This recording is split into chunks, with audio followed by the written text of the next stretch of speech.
Thank you for joining A Shark's Perspective, the podcast with subject matter experts in marketing.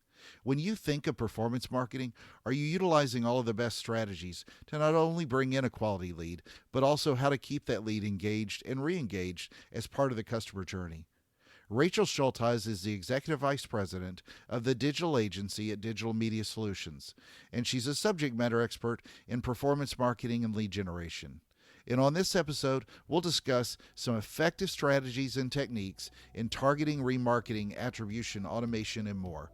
So let's listen to a performance EVP talk to a lead generation shark on this episode of A Shark's Perspective.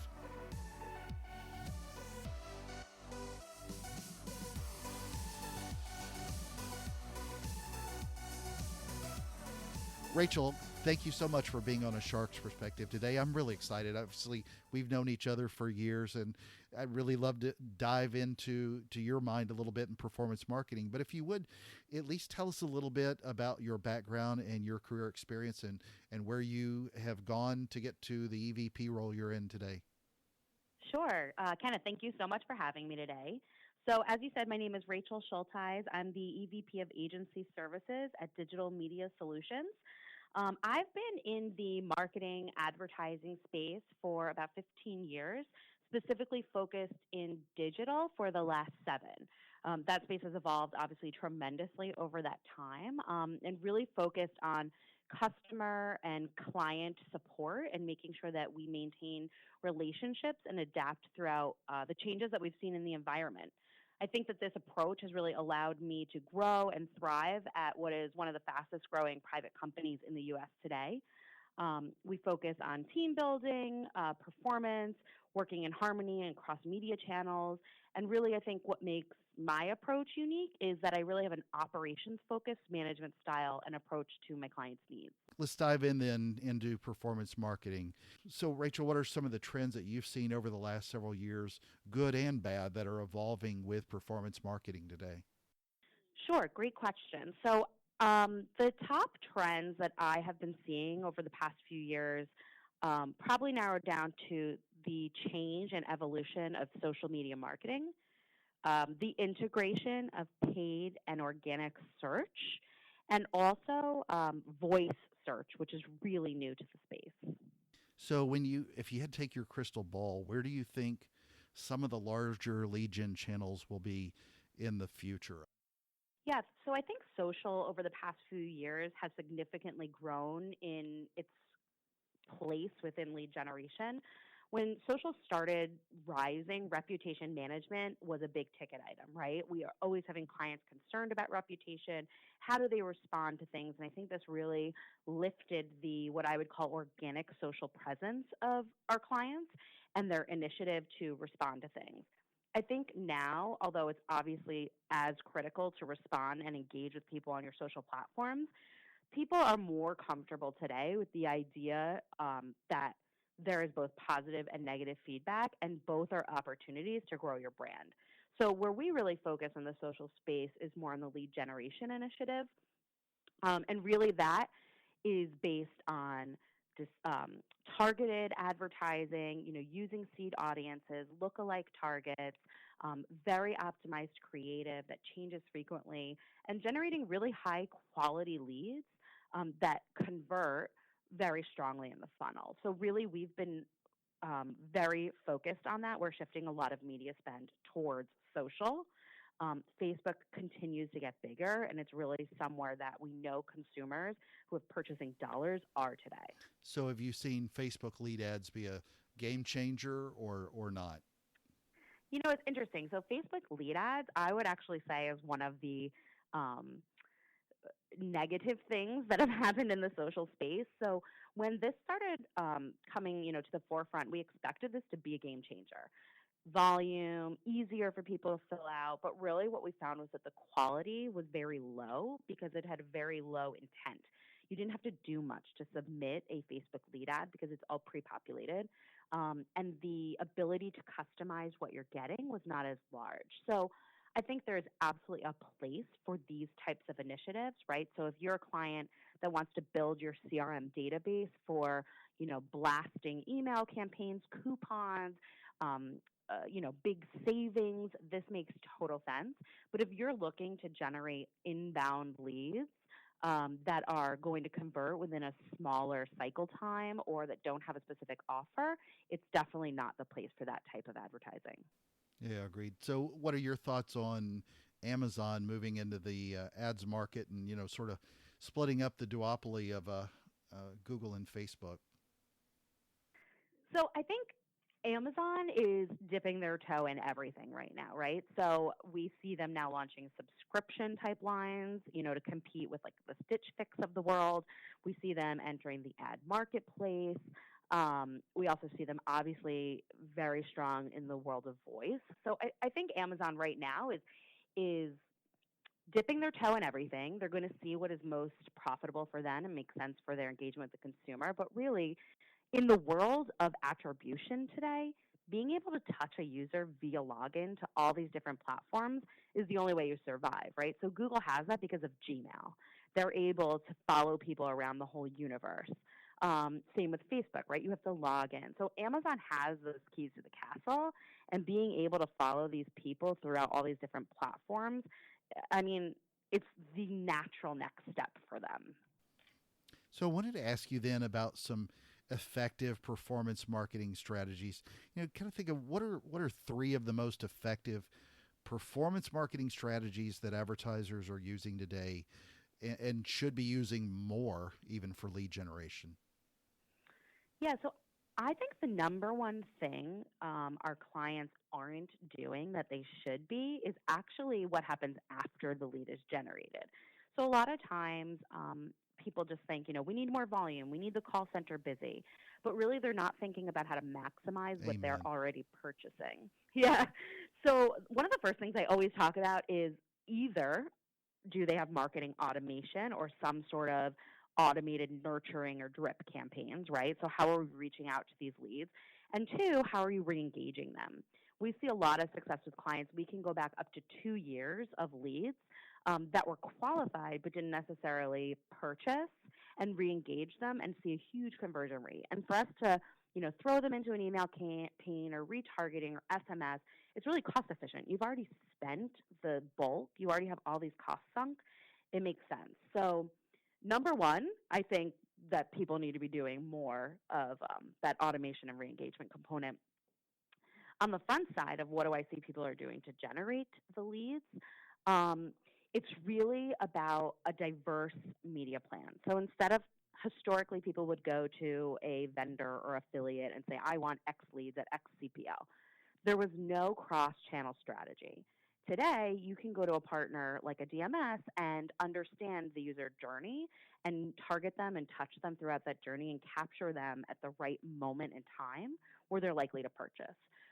So that's really what we've been doing with clients, more recently, and I would say over the past year, is to make sure that we are purchasing inquiries that are in the right moment in time. And the only way to do that is to have a technology that can track them throughout that user funnel and understand that pre-lead journey, which is really unique to something that our technology provides.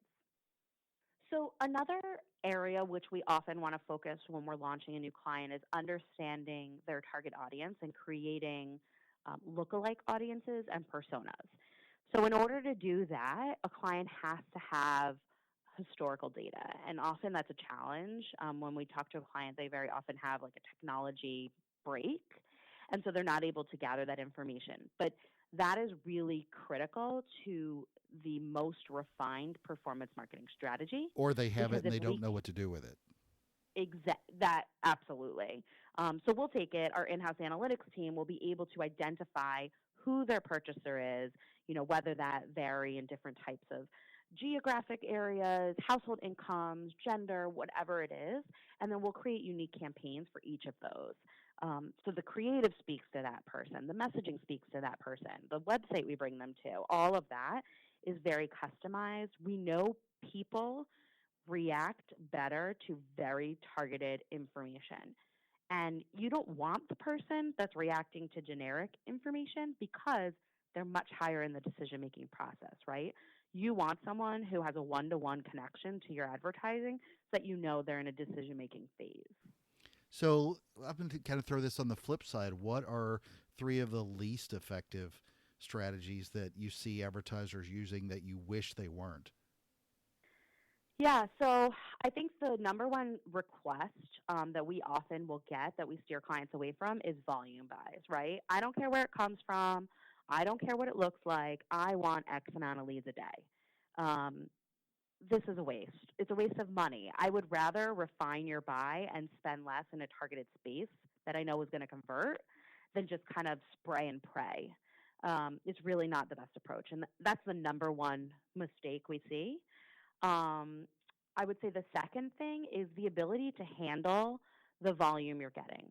So, outbound dialing on a lead that you're purchasing is really, really critical. And understanding the speed to lead of your competitors can make or break your campaigns.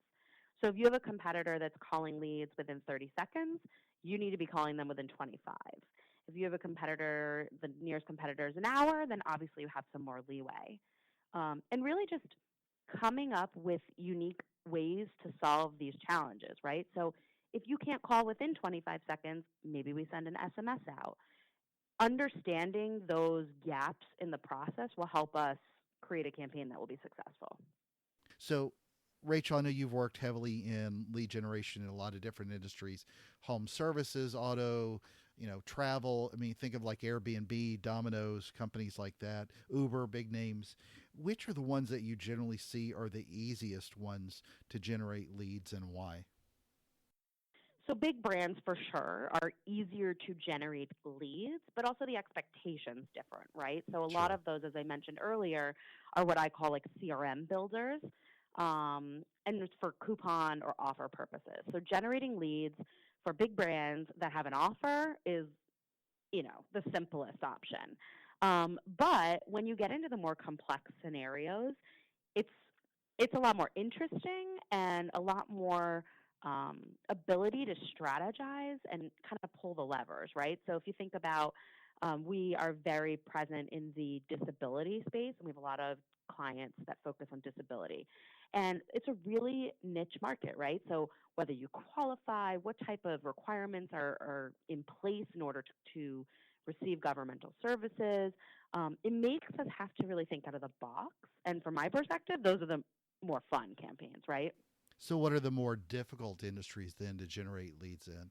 I mean, I know you've got a heavy experience in education, and that's 10 times more competitive than it was when we worked together, and 10 times more competitive than it was 10 years before that. Yeah, I mean, you know what I'll say about education? Although it is not necessarily difficult to generate an education lead, there are a lot of requirements and some other industries that have that as well that make it difficult, right? So whether it be compliance requirements, government rules, things like that definitely make it more complex and start narrowing down your universe. Um, the education space is really selective in that way. What are some of the other industries that you run into that are difficult to generate leads? So I think some of the really niche, anything that's very niche and has a prerequisite can be difficult. So for instance, like home services is an area we do really well in, but sometimes you'll get a really specific service that there just isn't enough universe for, right? So maybe it's roofing or something like that that starts to become super niche, not something people do over and over and over, doesn't have a short, or a strong lifetime value. Those become harder and really just more expensive. So people have to be willing to invest in what those leads cost.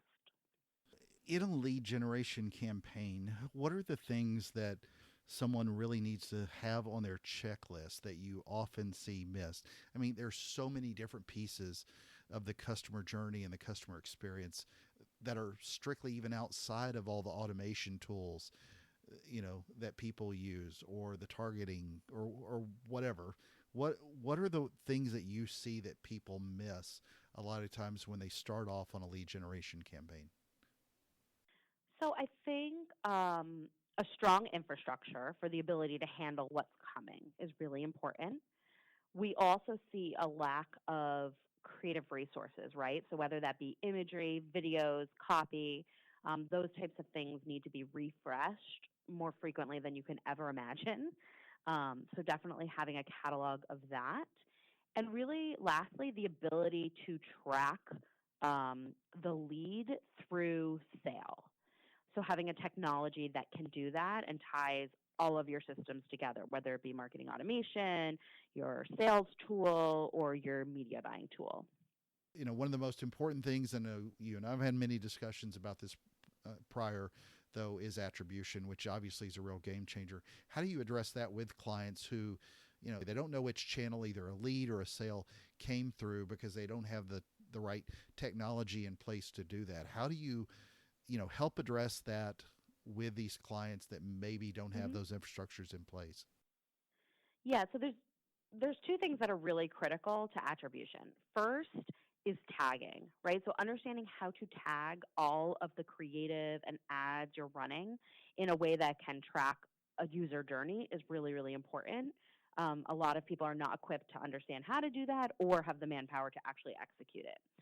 The second thing is a technology that pulls together all of your platforms. So GMS has a proprietary technology called SparkRoom, which originated as a lead management system but has evolved into an attribution tracking solution as well.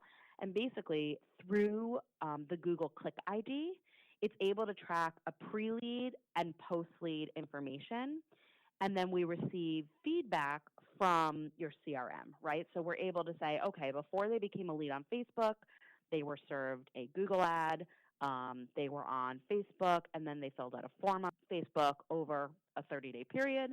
They became a lead, and then we can see all the milestones that happened. You outbound dialed them, you sent an email, you SMS, and ultimately they became a sale 15 days later. Now, what happens is, I think when attribution started becoming kind of the hot button, people wanted to actually analyze at that lead level. I think now, as people have started to use this data and take a step back, it's really not statistically relevant to do that. So, what matters more is the overall trends in the user journey, right? So, this is something you have to put in place for some time in order to gather data and then analyze it, and then you can make decisions on it. So, it's going to really impact your overall media buying, not necessarily the channels, but potentially when you're buying or what you do post lead in order to convert it slower or faster. So let's talk a little bit about an industry that I first got to know you in, that's education, and talk about how you've seen a lot of the different school programs really evolve in capabilities. I mean, we talked a little bit about lead gen in education, but SNHU, perfect example. I know you've worked with Liberty over the years. You've worked with, where I knew you. But talk about how smart some of these marketing departments have gotten at the larger schools. I mean, what does Southern New Hampshire have over 100,000 students now? I mean, Liberty's been north of 100 for quite a few years, but these have some pretty complex, smart programs when you look at schools like that.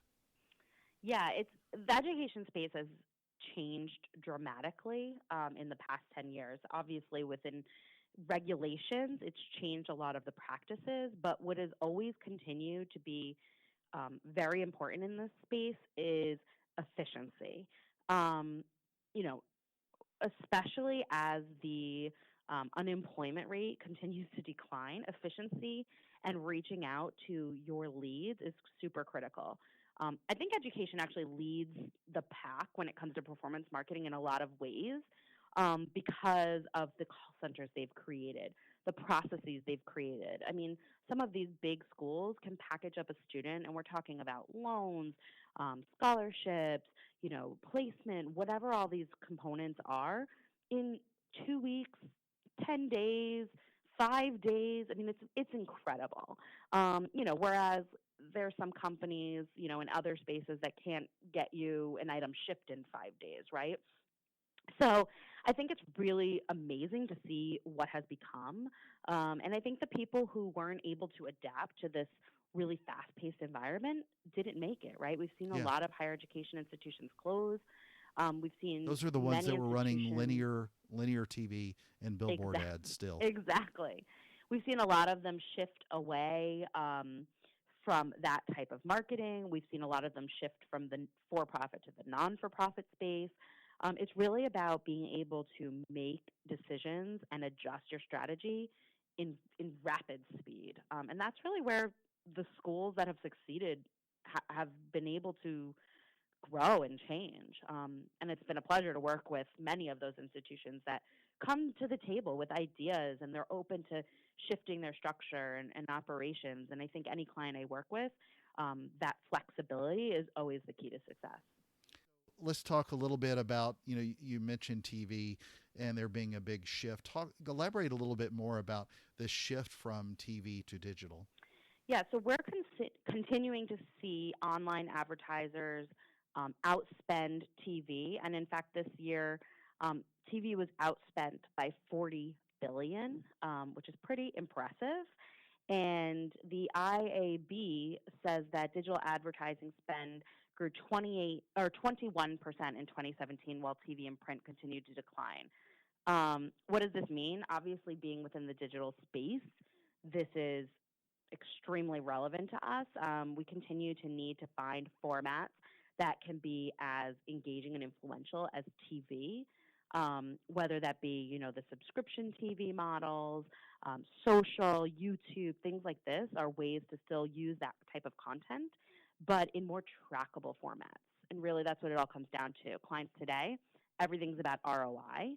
And frankly, with TV and print, that's really difficult to prove, which is one of the big reasons why people are shifting their media spend. So, Rachel, I know one thing that was really exciting. You were recently named as one of the 20 women leaders in business by the Sales Lead Management Association, which I think is really impressive, especially when you think of the number of women in the performance marketing space, which is obviously tended to skew more male. Talk a little bit about what that means to you, about what you've seen in the marketplace, and especially on how women are making a lot of the choices in what people buy. Yeah, so I was honored and super excited to be a part of this group. Women in the workplace and women as consumers obviously continue to grow. I actually was just working on a blog entry for our own website and was reading that 60% of subscribers and subscription sales, like I mentioned, Stitch Fix or Amazon, are 60% are women. 64% of Facebook users are women. Women are influential, right? They're consumers, they're leaders, they're mothers, they're employers. They make decisions for their house, for their family, for their workplace. It's really, really important that they're continuously given a seat at the table so that companies can evolve to speak to these consumers. Historically, in the Mad Men world of advertising, advertising spoke to men. But today, women have more and more decision-making power, and our workforce needs to reflect that. And the decision-making and influence given to women in the workplace needs to reflect it as well. So, Rachel, thank you again for being on A Shark's Perspective. Really appreciate the time and insight you gave us. Tell us where people can find out more about you and about DMS Group. Sure. So to give you a little bit of background on DMS, DMS is one of the fastest growing private companies in the U.S. Recently, we've had acquisitions of W4 as well as Avenue 100 Media Solutions. You can learn more about that and any other divisions of the company on www.digitalmediasolutions.com. Also, if you have any specific questions or want to get a hold of anyone on our team, you can email marketing@thedmsgrp.com. Last question. What is your favorite kind of shark? My favorite kind of shark, it's funny. My son and I were just talking about sharks yesterday, and we decided that we liked the hammerhead the most because of its funny nose. There you go. Thank you, Rachel. Absolutely. Thank you so much, Shark. Hope to talk to you soon.